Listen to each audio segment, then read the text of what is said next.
Background remove করার লেগে কাজ করবে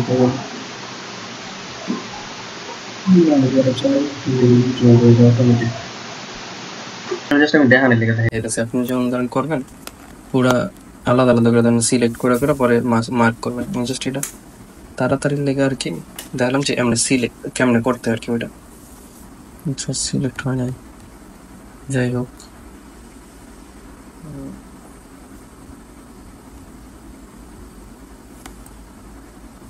এটা দিয়ে করি না হইলে আর কি করার।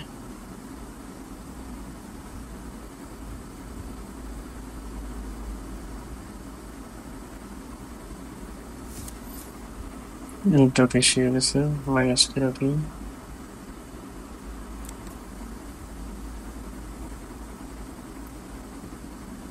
আচ্ছা এবার ধরুন কন্ট্রোল শিফট আই দিয়ে হচ্ছে ব্যাকগ্রাউন্ডটা সিলেক্ট করা, ডিলিট দেয়া এখান থেকে। ও আচ্ছা সরি, হচ্ছে ব্যাকগ্রাউন্ডে এটা নতুন একটা লেয়ার নিয়ে নিতে হবে অথবা এটা আনলক করে নিতে হবে। এবার যদি ডিলিট করি, ডিলিট, এই যে অটোমেটিক ডিলিট হয়ে গেছে।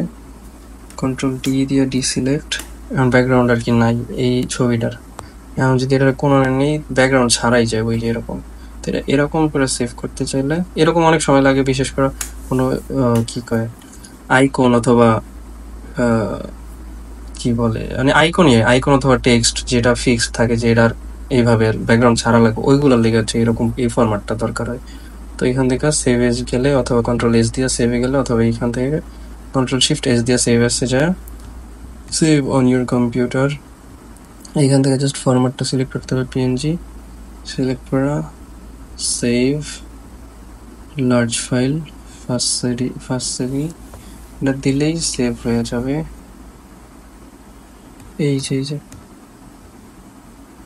এই যে ব্যাকগ্রাউন্ড না এটা দেখছেন,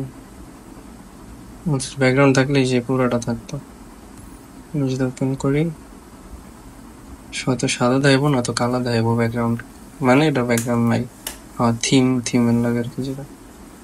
ঠিক আছে এবার বুঝাইতে পারছি, এখানে সিলেক্ট হয় না এই কারণে যে আমরা একটা যাই হোক এই যে একটু রয়ে গেছে এটাও দেখা যাবে, পারফেক্ট করে করলে পারফেক্ট দেখা যাবে।